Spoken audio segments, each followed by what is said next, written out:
So firstly, a big welcome to everyone and thank you for attending our Wealth Management and Superannuation Forum.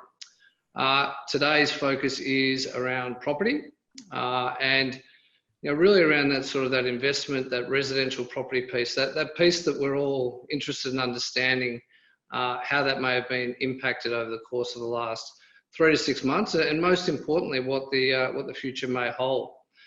So today, in terms of our participants, we've got our Chief Investment Officer, Jonathan Bayes, who is part of our panel as usual. We also have Mark Johnson, who is the Chairman of our Investment Committee. But most importantly, we have Phil Amida, who's from Performance Property. Phil's our resident expert today, and he's going to be talking us through a little bit of history for context, and importantly, as I said, what the future might hold as well. So in terms of our running sheet for today, I'll introduce Phil first. Phil will speak for around about 30 minutes, and then we'll have the benefit of having Jonathan speak as well. He'll do sort of around about 10 minutes on equity markets as well. And then what we'll do is we'll call for questions, and we should have about 20 to 30 minutes of question time, depending on what those questions might be. So just a little bit about Performance Property. I think I'd like to firstly highlight and thank Phil for the fact that he has stepped in very much at the last minute. Phil's business partner, David McMillan, unfortunately has taken up cycling and had a little accident on his bike and has broken his collarbone yesterday. So he had to be a last minute withdrawal, and Phil has stepped in and will take over. So we hope that David is feeling much better over the course of the next few weeks. But thanks so much, Phil, for stepping in. We do absolutely appreciate that. So just in terms of Performance Property, very much a data-driven property business. Lots of experience. I believe the business has been around for sort of 15 years. And Phil, as a resident expert, is talking to clients, he's researching. So, very much not a theorist. He's in the market at the moment, and some of the information he'll share with us today, I think, will be really relevant. So at this point in time, I will actually hand over to Phil and let him start sharing his screen, and I'll fall into the background. So thanks, Phil, and welcome. Thanks very much, Simon. We'll get this started up. Okay, so as Simon touched on before, we are a fully independent research firm across the country. We are very data-driven in our approach. We've got 4 main divisions. That's the research and the data side. We've got a prestige home buying division, a PM division, and an investment division across Australia. So just before we touch off, this information is of a general nature only. So these are our opinions. If you do want to get in contact with us, contact Simon or one of the team at Prime, and more than happy to assist you with your individual requirements. Now, if we go through a snapshot today in terms of what we're going to be talking about, we're going to be going through some of our guiding principles, some of the fundamentals that we're seeing out there in the market. And we often get questions from clients whether we're optimistic or pessimistic about particular residential or commercial markets.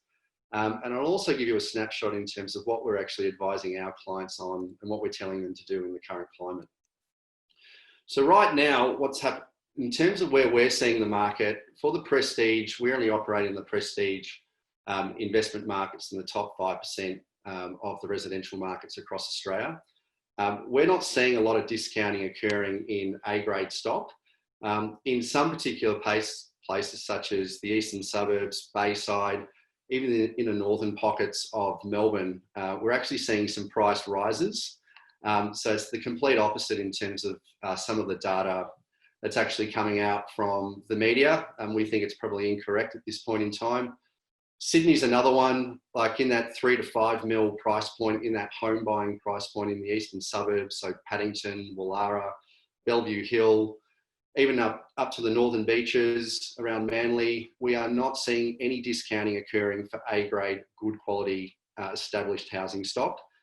Again, we're actually seeing on the ground, there's actually evidence of strong price movement for our clients in the stock that we're buying. We are seeing some slight discounting for B and C grade stock. So B and C grade stock is slightly compromised, but really it's only happening between 0 and 5%. So this talk of 20, 30% drop-offs in the residential markets, we are not seeing, and there's no evidence With the PPA core buying areas that we're operating in, we're not seeing any discounting occurring for the stock that we're buying. If anything, we're actually starting to see prices rise. So basically, what's happening in the market right now, if we are going to see some pain, and that's a big if, it's going to be next year or the year after. So for every property that we're seeing on the market right now, there's usually 1 to 2 off-market transactions that we're seeing. Those off-market transactions, occasionally we can pick them up at a slight discount because those particular vendors want their privacy protected. We're still transacting, but at definitely reduced volumes across the board, across Australia. Our investment inquiry for our investment-based clients is off about 30%. And for our home buyers, we've actually seen that activity, that's only really come off 10%. So we're seeing a lot of our Melbourne home buying clients looking to upgrade. We've seen a lot of those refinances now being done, and they're actually gearing up to actually buy in these prestige markets here in Melbourne and Sydney. So investor activity's dropped off, but we're definitely seeing a lot more activity in the home buying space. So reduced stock volumes across the country. We've got 5 offices. In Brisbane, we're seeing reduced volumes. Adelaide on the ground. Perth, we're seeing Perth, really good quality premium residential property trading in 2 or 3 days. We haven't seen this occur in Perth for nearly 14 years. So it's really important that this is not a credit crisis. Money is still flowing through the system. And we see a lot of our private clients looking to upgrade in this market. This is what we think the government's doing at the moment. So at the moment, GDP as of March was approximately $2.9 trillion. Our Australian debt was running at $684 billion. Obviously federal government they came out with a stimulus package. We're expecting another stimulus package to come out fairly soon. Our debt post-crisis will be $973 billion. So if you look at that as a percentage of GDP, our post-crisis was actually only 47%, which is actually, if you compare that to other countries like America, Japan, we're actually in a reasonably good position. Have we been in this particular situation before? Yes, we have. If you look at periods where we had the Spanish flu, World War II, we're running at 120%. There was a really great article from Josh Frydenberg, came out and made some comments that he's going to go out there and stimulate the economy, in our opinion. So we have been here before. We have run at 50%. We've got up to 120%. So we particularly think, provided the government does continue to stimulate the economy, to drag that unemployment rate down, we seem to think that these are the number of options that the government has right now. So the government, federal and state governments, can come out and provide some basic relief. They'll cut that off in 6 months and they'll increase taxes immediately post-crisis to pay debt. That's one option they've got. Next option is they can provide some basic relief. They can water that down in, say, 6 months, and then they can go out and increase taxes within the next few years to pay off this debt. We think those 2 options are probably not likely. We think the best option that they should be, or they are considering after Frydenberg's comments, says that both the federal and state governments need to provide sufficient relief, throughout this crisis, which they're doing. Their main priority is to grow GPD as quickly as possible, getting the nation back to full employment before prioritising paying down that debt. So I don't think the governments are scared about increasing our debt levels further. I think their sole focus should be growing that GPD and getting back to full-time employment. Then our percentage of national debt becomes lower when it's expressed as a percentage of our GPD. So I think, provided they do continue to stimulate the economy and drag that unemployment rate down, I think we'll be in a fairly good position, say, taking a longer term view. I think if we're looking at investment in shelter, the commercial and residential markets are very different. Residential homes, people are going to still need to live somewhere. We think this as an asset class is fairly well protected. We're looking at, obviously, demand holds in all economic conditions. So we think there's going to be pressure on both rents and prices. In the short term, in the next, say, 12, 24 months, anything can happen. There's going to be a lot of noise out there. But our medium to long-term fundamentals have not changed at all. If anything, For both Melbourne and Sydney, for our home buying clients, we're a little bit more bullish around clients wanting to buy their homes now than wait, say, the next 12 or 24 months. If you look at the national fundamentals from a national point of view, our baseline, we've got 140,000 births still occurring. We had a strong migration rate of 200,000. That'll come off, but once we see borders opening again, most of that overseas migration, that was flowing into both Melbourne and Sydney. Right now, we've got a current undersupply and we've got an ongoing contained supply of housing and apartment stock. The RBA have still got an inflation target rate of 2 to 3%. The good thing is we've actually got a unified government. Hopefully all governments are still having that unified approach and that we can get through this with support from both state and federal governments. We think both governments are going to highly likely to support the economy. And when I talk about efficiency gains from technology, that's talking around people actually have the ability to work from home. We'll see a change in the different types of design levels in terms of creating home offices, lifestyle purchases we see kind of moving along in the Mornings Peninsula. In some of the regional areas in Victoria, we're probably seeing a lot of that activity starting to pick up, especially around the Bellarine Peninsula, areas like Mount Eliza. Our client activity in that particular space has actually increased. There's probably been a renewed demand from our clients looking to sell the large home, perhaps in Melbourne, and move down to the country, because they actually, during this period, they actually can prove that they can work from home. For the commercial sectors, I think a lot of the commercial developers out there will probably need to rethink around how they develop these existing assets. So we're going to sit back and wait in terms of what's going to happen to the commercial markets. But the residential markets seem to be very well protected right now. This has happened before in our previous pandemics and recessions. We've gone through this previously. So we need to make sure that our clients have the right property strategy to survive this.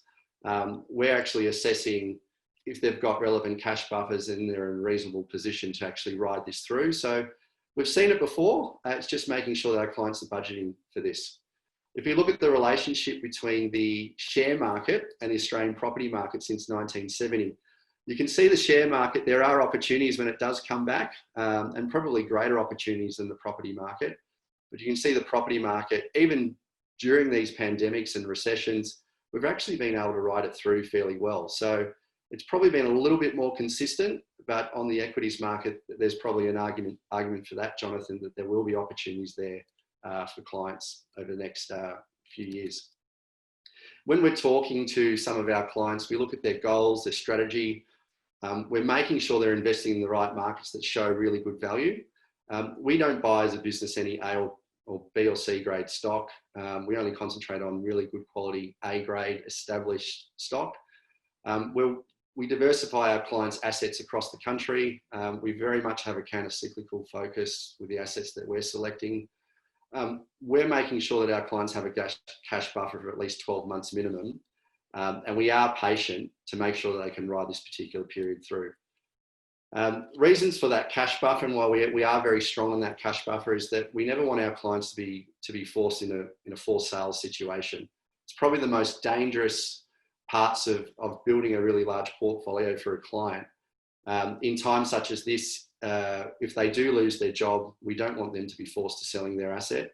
We want to make sure that cash buffer supplements their reduced income if one person in that household loses their job. And we also want them to make sure that if there is an opportunity out there in the residential market, they can capitalise on that, which is really, really important.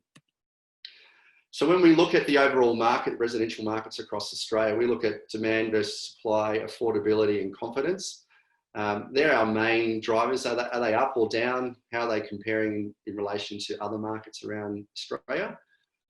If we look at this right now, so as of, say, the last 12 months, you can see that we actually are in a fairly significant undersupplied market. Net overseas migration here in Australia is probably running at, we probably didn't get up to GFC levels, but that's probably going to come off over the next 12 or 24 months. But our natural increase is still quite positive. So we've still got a pretty significant deficiency in housing and unit stock And we see with the construction sector slowing down, that's actually going to put even more pressure on undersupplied assets to actually cater for the incoming demand when overseas migration and they start to open up the borders again.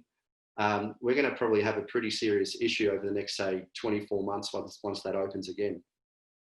If you look at demand, like you can see that we've actually got a stock deficiency of roughly around about 170,000 dwellings. That may come off a little bit over the next, say, 12 months as a result of overseas migration being closed at the moment, but we do see uplift in this area. There'll be a small 12 or 24 month window because what may happen is that price rises may happen and go on a little bit of a run in both Melbourne and Sydney. So we're actually advising our clients, if they have the capacity to go and upgrade their home, they should go and do it now. If you look at the vacancy rates, across the country, this is a really good trigger mechanism for us to say, well, how are the rents going? Look, I think if you look at Melbourne and Sydney, we've had export education here in Melbourne, which is obviously going to get affected quite heavily. Construction sector is a big one here in Melbourne, and obviously overseas migration. There's going to be particular stock types and asset types such as one bedroom units or development stock paid towards those overseas migrants or overseas students, obviously renting those particular assets here in Melbourne. Construction sector is obviously going to slow down, but you can see that our vacancy rates in both Melbourne and Sydney actually have increased, but it's not across the board. This is just for particular sort of stock that's very sensitive to what's happening right now. But you can look at the vacancy rates, obviously from a national point of view, we're still running at 2.1%, which is actually very, very low. If that was increasing, I'd probably have a little bit more concern around the market in terms of what was happening on the ground. But you look at the biggest one for us and the most exciting one is probably Perth. Perth 2 years ago had a vacancy rate of almost 6%. It was probably in line with the commercial vacancy rate here in Melbourne. That's now tracking at 1.3%. Hobart's at less than 1%. Canberra's at 1%. Darwin's at 1.4%. Adelaide, less than 1%. And look at Brisbane. Brisbane's travelling along really, really well. But for all the Airbnb accommodation, both Melbourne and Sydney, and that export education and construction, I think there's some slight concern in that particular sort of stock. And that may rise another 1 or 2% over the next 12 months. But once overseas migration borders open up, we can see that coming back. We look at stock on market across the country. You can see that a lot of this was obviously flowed in from construction activity, but you can see we've actually got a 1.2 deficiency in stock. So there's not enough stock being built out there to cater for that incoming demand. So right now, stock levels across the country are under where they should be, which is good. I think probably we don't see that particularly changing. And obviously Melbourne's being very, very difficult for our clients because we can't actually inspect any properties right now. So we're seeing a lot of pent up demand for that really good quality housing stock for clients wanting to upgrade right now. But, both Melbourne and Sydney, we see that probably coming off even further. So if we look at the affordability question, most of our investments that we're buying for our clients, they're cash positive. Our clients are locking in a cash rate of say 2.5 or 2.7 on their debt. We're buying the asset on say a 4 or 4.5% gross yield. By the time you net that out, they're almost cash flow neutral or cash flow positive on that asset. So we're actually seeing a lot of positive cash flow investments right now, which we haven't seen for a long time. And this is for good quality housing stock in the cap cities and the regionals. It's probably going to be cheaper to buy most properties to rent in terms of what we're seeing on the ground and the assets that we're buying. We're seeing that mortgage interest rates are 25 to 35% less than what they were 18 months ago. So if you're looking to upgrade your asset, we think if you can lock in that rate now, go and upgrade that particular asset. A lot of our clients are going from their 2 mil assets to their 4 or 5 mil assets. We think it's probably going to be an opportune time. And the really biggest trigger for us is that every major cap city across the country is at its most affordable price point it's been, and it's at 10-year affordability lows. And that's obviously due to that credit being a lot cheaper. So if you look at Sydney, the affordability index, and that's the obviously percentage of the household income servicing debt, we haven't seen it this cheap obviously since, around that 2001 mark. You can see after the GFC, everyone thought that there was going to be a big drop off in house prices in the eastern suburbs in Sydney, the Paddingtons of this world, the Rollaras of this world. We saw the market come off, say 5 or 10%. There was an opportunity to get in. But look what happened straight after that. Prices went on a little bit of a run. It went up 21% the year after, 6%, 8%, 14%, 14%, 10, 9. So right now, there's an argument there that if you've got capacity to go and buy a home, it's probably an opportune time. If you look at Melbourne, Melbourne's probably got a little bit more concern around it, given that the construction sector's going to suffer a lot more right now, and export education. But again, even after the GFC, we saw that prices went on a little bit of a run as well. And we saw, even in some cases, some double-digit growth on the ground, which is a real positive for the market. We obviously saw during the last elections, there was a lot of negativity out there. People were scared in terms of buying their houses. And then all of a sudden, 6 months later, house prices went on another run again. If we look at Brisbane, again, affordability index is running at 24% of an average person's income to service household debt. Extremely low. We haven't seen this since, say, 2001. And look what happened. Obviously, house prices went on another run as well. Brisbane's actually been underwhelming. There's been a lot of development activity occurring in the apartment sector. We think that stunted house price growth and also rental growth. So we actually think Brisbane represents a really good opportunity from an investment point of view. If we look at Adelaide, Adelaide's a market that we've been concentrating on in the housing sector for really good quality stock as a result of strong healthcare and education investment going in. There's some really good opportunities between that $650 to $1 million mark. But you can see the affordability index again running at 29%. So we haven't seen these particular levels since, say, 2002. So quite affordable. Again, when we're seeing very minimal growth for 3 or 4 years, we've seen that there's probably an opportunity to buy in the housing sector. Adelaide's always had an issue with overseas migration. So it's almost a self-producing economy within that, say, 3 or 4 kilometre radius of the CBD. We're concentrating on areas next to the private school belt and next to the CBD, and they're performing quite well. If we look at Perth, Perth's probably one of the most exciting markets that we've seen. It's taken us probably 15 years to finally have the courage to make that comment. It is very mining dominated, but it is changing as a cap city. We haven't seen the affordability this low if we track it all the way back to, say, 1985, 1988. So this right now probably represents one of the, we think, a very, very strong opportunity to buy really good quality investment grade assets in the premium suburbs of Perth. The entry point for those are around that 750 to 1.5. But yeah, we haven't seen Perth, the affordability index, this low for a number of years. So pre-COVID, the confidence in the residential markets was medium to high. We thought national unemployment was running at 5.2%. We saw infrastructure spending, and we track every infrastructure project above 10 mil across the country. During COVID, we saw there was a lot of sentiment out there. There was a lot of low confidence, uncertainty, rising unemployment. We expect that to get to anywhere between 10 and 12%.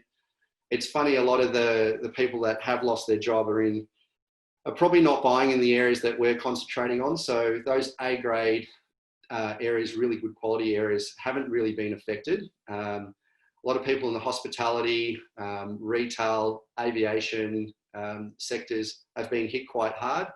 We're finding that those particular people are renting. So we haven't actually seen a lot of prices come off.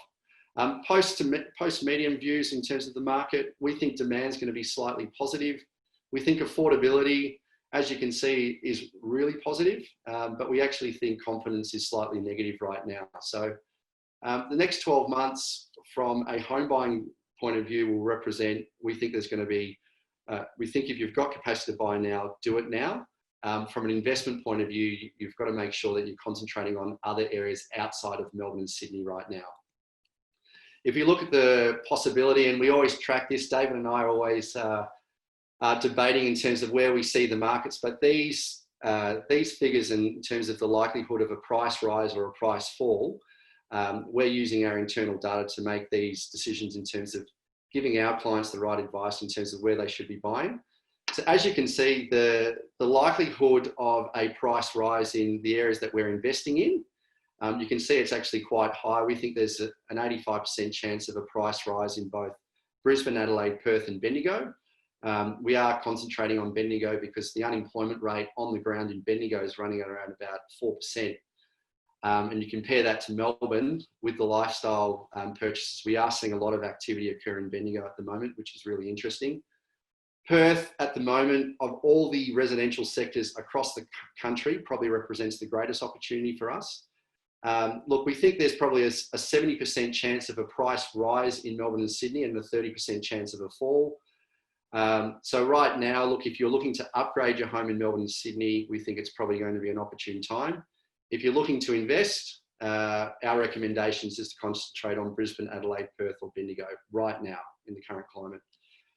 If you look at the clock in terms of where we're seeing the value, we can see that Perth is running at 6 o'clock. You're probably going to get a good 6 to 8 years of growth. You know, whether or not you retain that asset in Perth is probably risky as a long-term asset. We think there's a really good 5 to 8 year play, you know, possibly look to generate a gain of anywhere between 30 or 40%, sell down that asset and then pay down the debt on your principal place of residence. Right now in Adelaide and Brisbane, really good value on the ground. We're seeing Ballarat is at that kind of buy momentum, buy value stage. Bendigo is definitely in that buy value stage and representing really good value. We're not touching mining towns such as Gladstone. Darwin at the moment, actually, believe it or not, actually does represent good value because it's probably at the bottom of the cycle. And Melbourne and Sydney, we had Sydney, because this clock doesn't just move in a clockwise, it can move backwards as well. We had Sydney probably 12 months ago, a downturn to consider sell. We've moved that back as a result of credit being lowered and obviously what's happening on the ground and people wanting to upgrade their homes. Geelong at the moment has probably come back as well because we're seeing a lot of lifestyle purchases starting to move into that area. Gold Coast, we've actually seen a lot of activity, not in the apartment stock, but we are seeing houses being absorbed in that market on the ground. Mildura and Launceston, those are two areas, the yields are actually quite high. The concern with us with Launceston, it's actually had negative population growth, so that concerns us. Adelaide and Brisbane are representing really good value right now. So, and Canberra's in probably that at around about 9 o'clock across the board. It's actually gone on a very good growth run across the country. So that's where we see the residential markets overall. Our current advice to our clients, if any of your clients are in a forced sale situation, just get in touch with us. We can obviously assist you and we'll run an assessment on any of your assets that you've got. Our medium term to long-term forecasts have not changed. And that's really important. So our changes haven't changed, except we're only telling our clients to increase their cash buffers. That's all we're doing right now. We're telling our clients to continue with their long-term strategy, provided that they're invested in the right core markets across the country. And as I said, Melbourne, this is a big call for us, but both Melbourne and Sydney home buyers, we feel that there's probably a greater probability of price rises than price falls. So if you've got capacity to actually look at a particular quality asset right now, we think you probably should be doing it now rather than wait, because if the market goes on a 10% run, it may push you out of that market again. So it's probably not a risk worth taking in our view. You're going to be retaining and living in this property for 10 years plus. So if it does have some price fluctuations in the short term, don't be too concerned about it because you're taking a longer term view of that asset. And that's it. Thank you very much. Thanks so much, Philip. That was very informative. And as you've been speaking, a bit of self-interest here as well. I've noted down a number of different questions. And I just encourage everyone that if you do have questions that are top of mind, you can actually register them now, as Jonathan will be speaking. But you know, a couple of things that kind of stood out for me just to get people thinking is, you know, whether or not the work from home trend is going to have a longer term impact and how that might be impacting on people. And also just thinking through that, you know, is there a bit of a stalemate at the moment where some people aren't willing to, buy that next property without having sold their existing property, sort of first. And I was also really interested to see amongst, Melbourne, Sydney, Brisbane, Canberra, Perth, etc., that Bendigo got a spotlight in there. So I'm sure you'll talk us through that at the end, as to because I know you have been speaking about Bendigo a little bit over time. So yeah, I'm excited to hear what questions come forward, and encourage everyone to ask them. And just ask everyone to be a little bit patient, because we have our next speaker, Jonathan, to come on board and share some other information with us on equity markets. So over to you, Jonathan. Thank you, Simon, and thanks, Philip. I'll try and be really quick with the presentation, on the basis that I'm sure everyone's pretty keen to get the questions of Philip, and you're probably sick of hearing me talk about markets over the last 4 or 5 months. I'm just going to share the screen with everybody now, and so just bear with me, and then we'll get the presentation up and running. So the notable one for me, which I'll come to in a minute, which I think is a really good reference point, having listened to Philip's remarks about the property market, that will be relevant for what I talk about, will be Perth property, and so maybe I'll draw a little bit of a comparison to that when we go through these things. Much like Philip's remarks, these are general advice comments, so please speak to an advisor about your personal situation.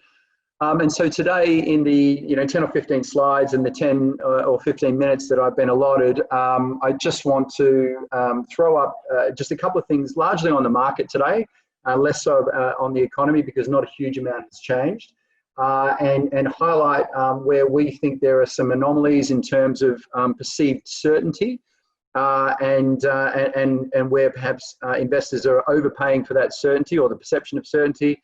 And where we think that there is better return for risk. And so I thought this quote from Voltaire is a really good one, and it's one that probably everyone's heard time and again. I certainly didn't go out digging out Voltaire quotes. This was made in a piece by James Montier from GMO, who are an excellent leading long-term value fund manager in the United States. Who've studied market cycles for centuries, and who I quote from time to time. And this is a quote that led his piece this week, talking about the absurdity of certainty, and his conclusion being that the valuations on share markets at the moment in the United States, in particular, are bordering on absurd. And I just want to point that out. It's not the case in certain parts of Australia, and it's certainly not the case in other parts of Europe as well. But the one part of the market that everybody is focusing on at the moment is the Facebooks, Googles, Amazon, and Apples. And I'd just like to give you some context as to what investors are paying for those types of stocks at the moment, and how that relates back to the wider market. So. Again, everyone knows that I guess I'm a glass half empty sort of character, and I apologise for that. So I thought I'd start with the good news on portfolios and markets and the like. And the first one, just as a reminder, despite the gloomy day and being stuck in quarantine here in Victoria, I remind everyone that certainly going through this pandemic, living in Australia is a huge bonus relative to the rest of the world. We have far less population density, and to Philip's earlier point, we've got the capacity at the government level to stimulate this economy over the next couple of years, assuming, of course, the federal government wants to do so. We're going to have a vaccine available to the masses in early 2021, which is a good thing. I'll touch on that briefly a little bit later. The other thing too is that we're coming through the back end of winter and heading into summer, which I think will be a positive for infection rates in Australia as well. As the weather heats up and we spend less time indoors, our immune systems are less compromised by spending the time indoors. Should be a positive thing again from an infection rate standpoint. Government stimulus has been extended in the last month or so to the end of March. Again, JobKeeper is going to be diminished a little bit, down to $600 a week from $750, and there will be tightening criteria around that, but that is a really good thing, I think, and the economy, I think, will need it. And similarly too, the banks have said that they will allow an extension of loan deferrals beyond September, but again, much like government's policy, the criteria will be tightened up. So there's still a huge number of loans that we've seen from the banking results this week that are currently in deferral.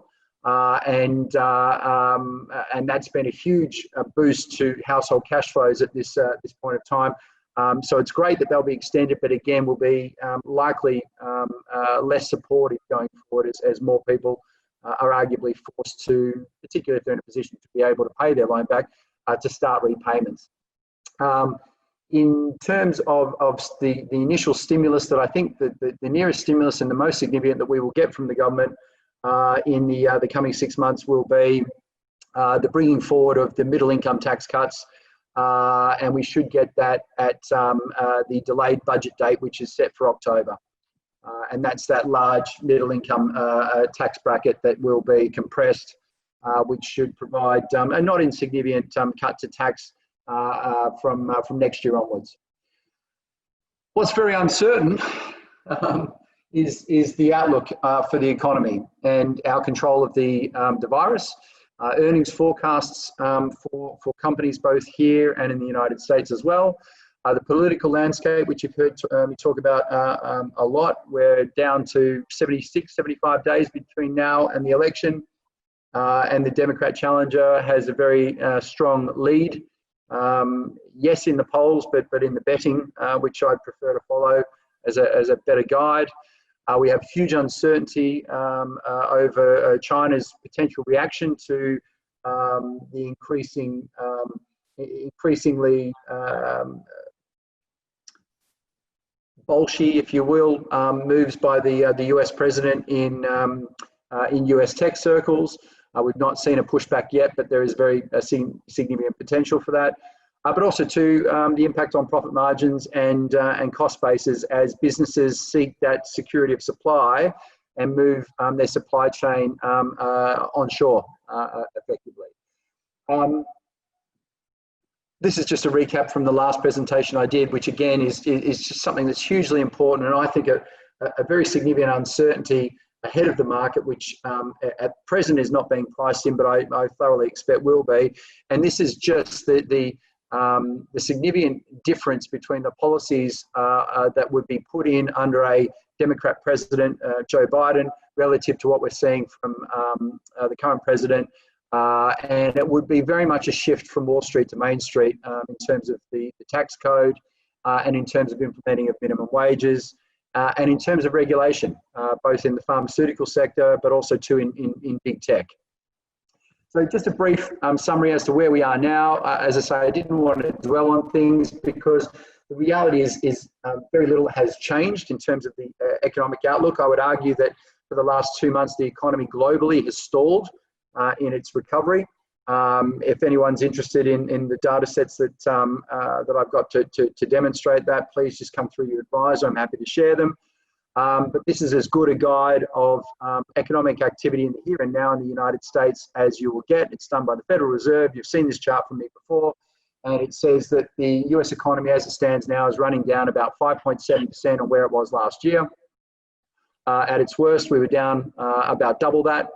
But we're really struggling to get through, the down sort of 5 to 8% range that we've been at for the last couple of months. With the increased quarantine measures, not only we've seen here in Victoria, but also particularly in the United States for this chart, we've seen activity level off. And obviously there's some concern that as we go into the winter months in the Northern Hemisphere, that we will see activity continue to slow, both in the United States, but also too in China and in Europe. This is just a really brief update on where infection rates are on COVID-19. The left chart is just the number of cases in a variety of countries. You don't need to go through that in great detail, other than just to observe the kink in the chart there in most of those lines is now re-accelerating. And that's because of the nature of the virus, which is that as we start to move around in society again, it's quite insidious, and so as a result, infection rates start to pick up. And that has a point. That's a point of concern in the Northern Hemisphere, because 80% of the world economy comes from the Northern Hemisphere, and we're about to go into winter. And so we're already starting to see murmurings out of Europe in particular about tightening up on social mobility there. The chart on the right-hand side is just the number of deaths in the United States from COVID-19. And just to demonstrate again the re-acceleration we've seen in sadly in daily deaths there, largely from the South and the Southwestern states, who were very early to open up. But now that spread is moving into the Midwest as well, which is clearly another point of concern. So by no means are we through that at the moment. And in fact, actually, I think I would have, and I think the authorities would have, increasing concern about infection rates and the potential for increasing hospitalisation as we start to go into the cooler months in the north. I was going to talk about certainty. So one thing that people are very, very certain about, and this is going to make the transition to the rest of this presentation a lot easier, is the move online.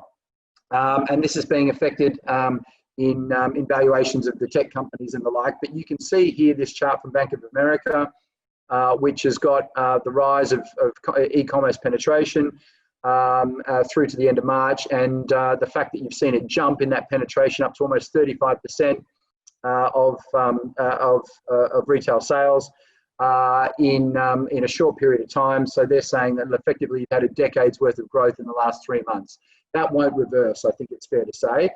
That trend is with us for some time. And the following chart, which actually shows, sorry, this is the chart that actually shows e-commerce sales as a potential of total retail sales, I should point out, which have jumped up to 15%, which is effectively a jump of about 50% in the last 18 months or so alone. And this is, again, very, very compelling, and what has been driving the performance of Amazon and Apple and Facebook and Google and Netflix and Shopify and the like, who are all trading at all-time highs and record valuations. And so I brought this quote back up again because I think it's pertinent. I flagged it last month as well when the market was a couple of percent lower than where it is.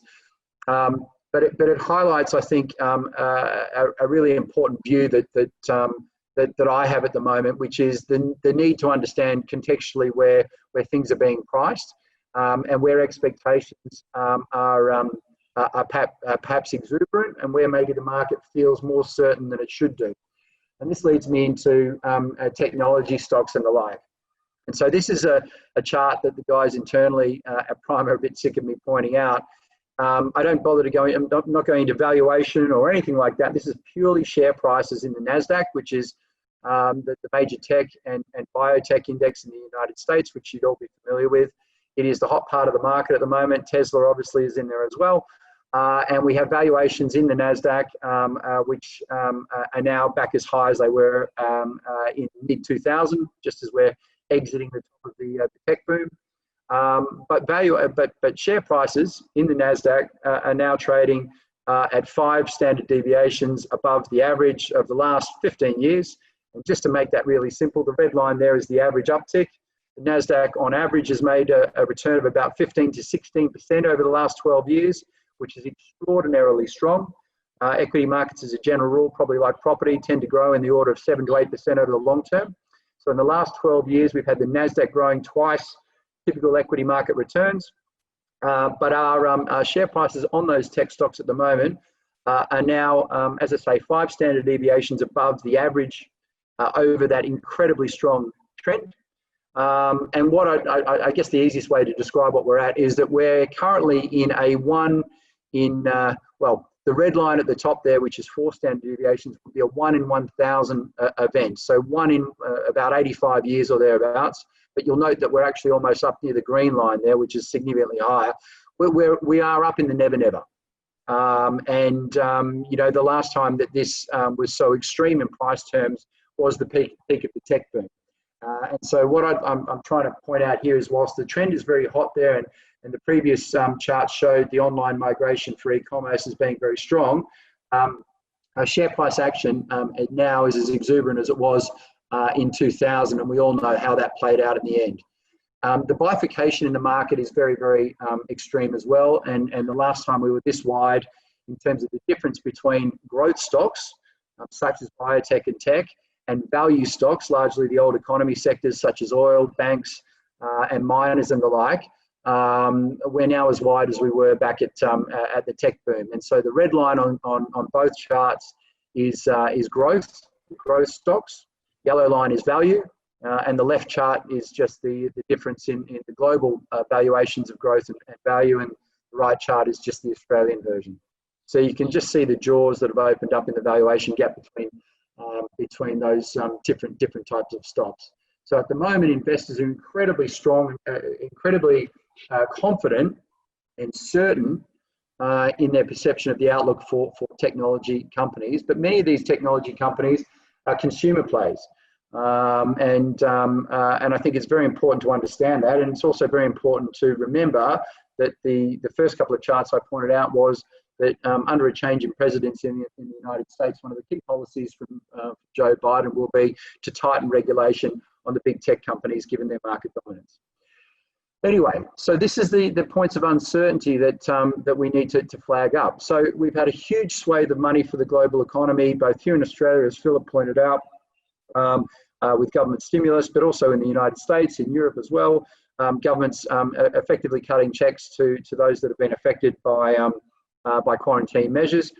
Money supply has surged in all economies around the world because of those checks, but private sector credit remains incredibly tight. I don't have the figures on Australia, and maybe Philip does later, but in the United States, private sector credit conditions have tightened significantly, and not a surprise, 20% of the workforce in the United States is unemployed or underemployed.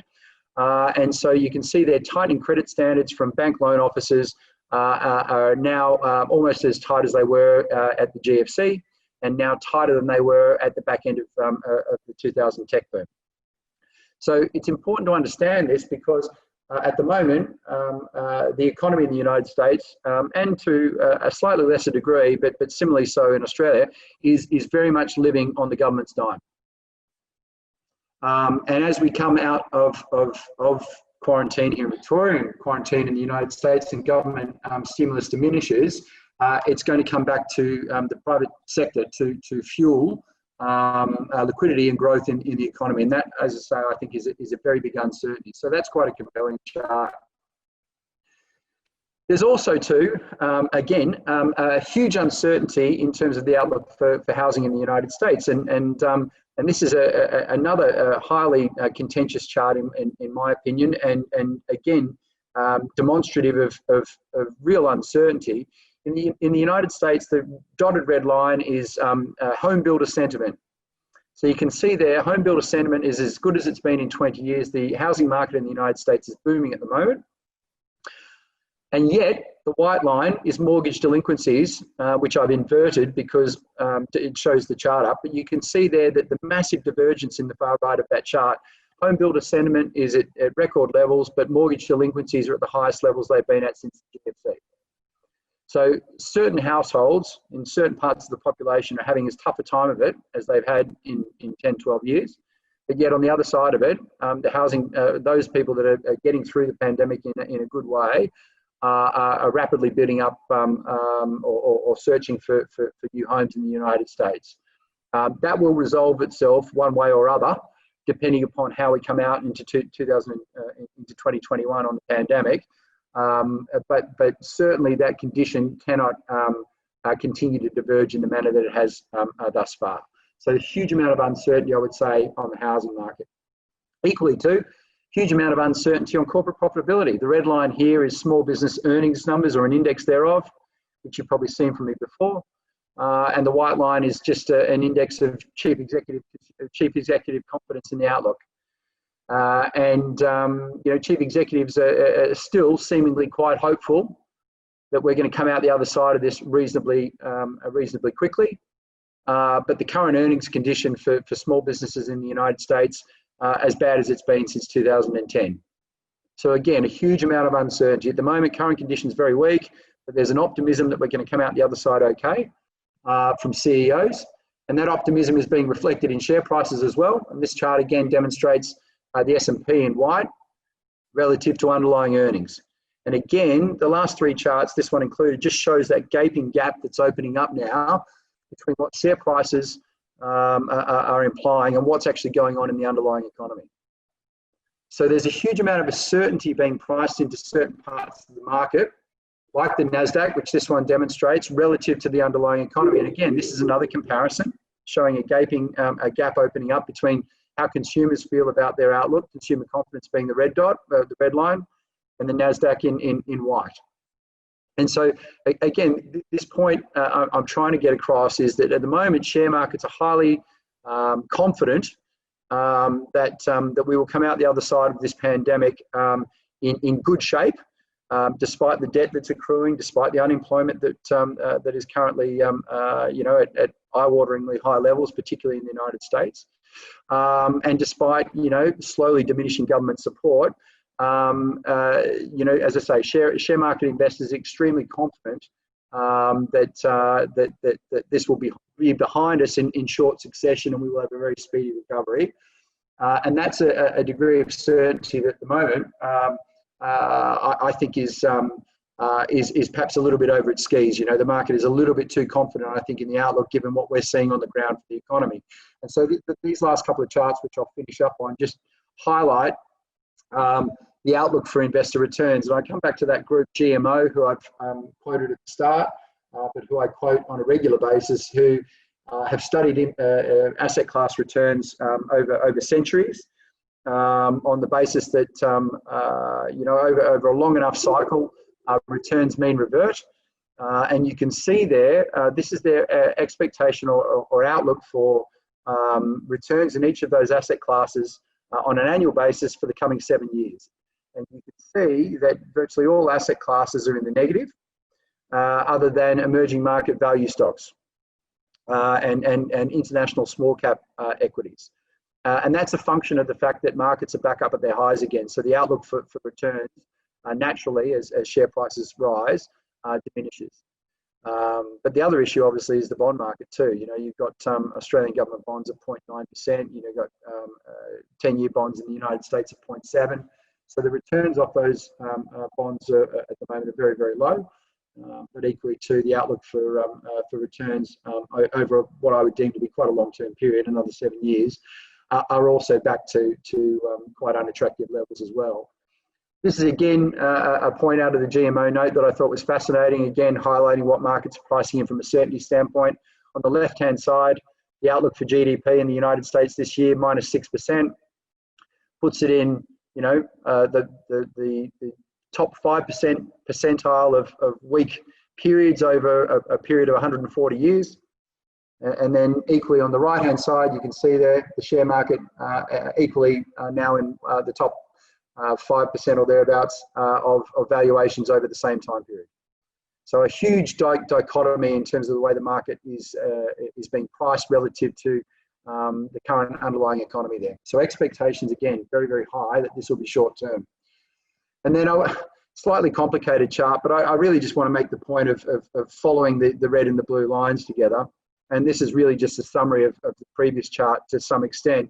But it basically says, again, over the last almost 100 years, and this is not from GMO, this is from a private a group called Hussman, the types of returns investors should expect over the coming dozen years, based upon the returns foreshadowed by current market prices at the moment. And you can see that the outlook over the coming 5 or 10 years starts to fall quite significantly from where it's been. And that probably shouldn't be a surprise to all of us if, again, you look at what the current rates of return are in the bond market. As I say, government bonds at 1% or less. The share market valuation now trading at a 20-year high, as discussed. And so it does create, as I say, a far greater degree of uncertainty in my mind for portfolio returns relative to, as I say, the underlying economy.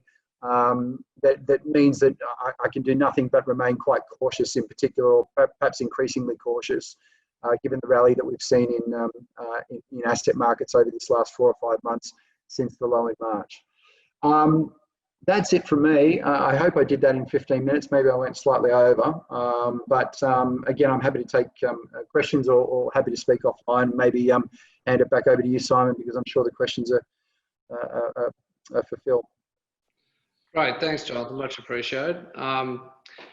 So we've got one question here which is very specific to the Cairns market, and so we might kick off with this if it's okay, Philip. So how's the Cairns investment market overall for a new investor? And that's from Christine. Yeah, so if Christine's purchased in the last 2 or 3 years, I think it's probably an opportune time. We looked at that market quite heavily for about 4 years. The reason why we didn't invest in Cairns at that point in time was the insurance premiums are at such a level that they were costing 4 or 5 grand a year just in insurance alone, just to insure a really good quality established house. The long-term growth rate of Cairns has done 6.91% long-term. And in terms of price growth over the last 5 years, it's probably underperformed. So once we see tourism opening up again, it is very reliant on tourism. Healthcare and education over the last 7 or 8 years has really grown in Cairns. So does she own a house or a unit? What exactly is it? Do you know? Not specific here. So yeah, I think it's just a broad base. Yeah, well, yields for houses are running at around about 5% gross, and yields for units are running at 7%. So provided you can supplement that insurance premium on your overall running costs, I think long term we've got a really good long term view of Cairns, even medium term. So our advice is to hold and ride it through because it's a good area to invest. Yeah, and just kind of following that theme. At the moment, you mentioned Perth in your presentation, and as I kind of mentioned before as well about Bendigo, which you've talked about for a while. Can you maybe just provide a bit more context on maybe some of those more, I'll call them regional areas, if you like, and Perth isn't regional, that'd be very unfair, but more on the Bendigo side from a regional point of view. Yeah, so look, we took a very strong position on Geelong nearly 9 years ago. Geelong had a very large manufacturing base. Over the last week, we could see a lot of government industry moving into Geelong. There's a lot of lifestyle. In terms of the affordability index back then in Geelong, it was running at nearly 18%. So we secured a lot of really good quality owner-occupier stock in Geelong West and areas around, that Newtown, really good quality owner-occupier stock. That particular asset type performed quite well. We then made a big play for Ballarat, and we are still buying in Ballarat. Ballarat, the price point in Ballarat is really attractive because we can still get into that particular pocket between 350 and 550 for really good owner-occupier A-grade stock. Bendigo we like because the entry point's 300 grand and the yields on houses are currently running at 4.7%. So we're taking a position on the blue chip and gentrifying houses. There's been some price stagnation from 2013 to 2016. So if you've got a long-term strategy or even medium-term strategy, we think Bendigo is a really good option. Affordability index is running at 18%, so really, really low. But the really big one for us is that the unemployment rate right now in Bendigo is running around about 3.9 to 4%, which is well and truly under the national average. Over the last 10 years, it's only performed at 4.7%, whereas Bendigo's long-term average was running at 7.35. Again, very heavy investment going into the healthcare and education industries. Qantas are flying in once a day as well because they want to connect, obviously Victoria, the South Australian governments and New South Wales governments have identified Bendigo as that central hub. And you can see that the affordability of housing stock under that 500K is actually really attractive. So yeah, we think it's a really good opportunity we're only buying in 11 suburbs in Bendigo and that's it. So the really quality stuff is probably where you should be concentrating on. Right, okay. And probably just turning our attention a little bit more towards, the bigger capital cities, just that in terms of market dynamics at the moment, I guess I started asking the question before, is there a bit of a stalemate at the moment in terms of people wanting to, release their existing property before they, step into the new one? Or are you seeing that's not such a big issue? That seems to kind of hold things back a little bit. I'm actually seeing clients that are, you know, if I'm advising a client to sell their existing asset and upgrade, I'm telling them to do it in the same market. I think it's very, very dangerous selling an asset now and holding off in, say, 12 or 24 months, because if the markets do go on a bit of a run, and there is a likelihood that that may happen, they may get caught out. So I think it's actually a really great time to be selling down your asset and looking to upgrade in this market, because the limited stock volumes that we're seeing, those properties that are currently being put on are actually selling for a premium right now. So if you're going to do this, my recommendation is to buy and sell in the same market.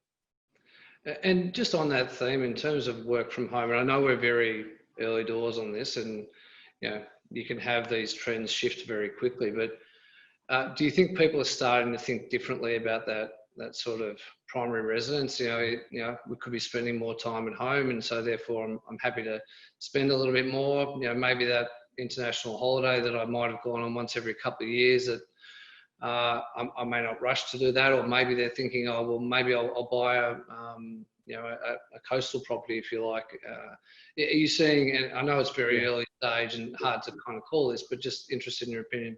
Yeah, we're seeing, especially around that 2 mil price point, we're seeing a lot of our clients now starting to debate whether or not they should be moving down to the Mornington Peninsula. We are seeing a lot of increased activity occurring in that particular area as well.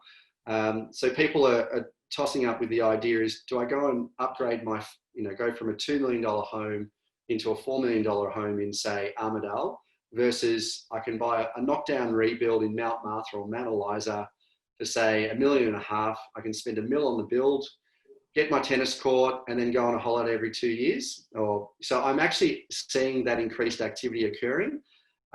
So I think it's a balance, but we've definitely seen some activity increasing in that area.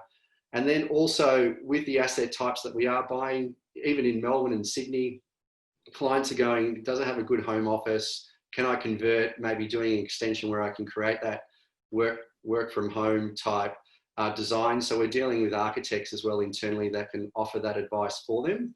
And when we're looking at those particular assets, we're looking at a medium to long-term view of whether or not that asset has the ability to do that to that property.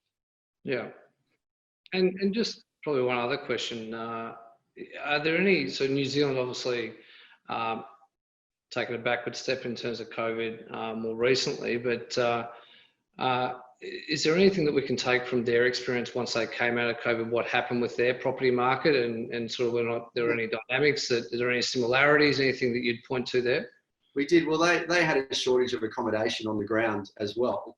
There was a lot of uncertainty on the ground, and then all of a sudden, once obviously restrictions eased and went from stage 5 to 4 to 3, then all of a sudden you saw that house price growth, there was aggressive growth rates that occurred because there was a lot of this pent up demand that was built up from especially home buyers wanting to buy, and home buyers being a little bit more aggressive on their home purchases purely because they've gone through this fairly serious period where they haven't been able to look at their investments, and basically, they weren't happy with the current residence that they were currently living in. So they were pushing harder on their home purchases. And we're of the view that the same thing may happen in Melbourne and Sydney as well.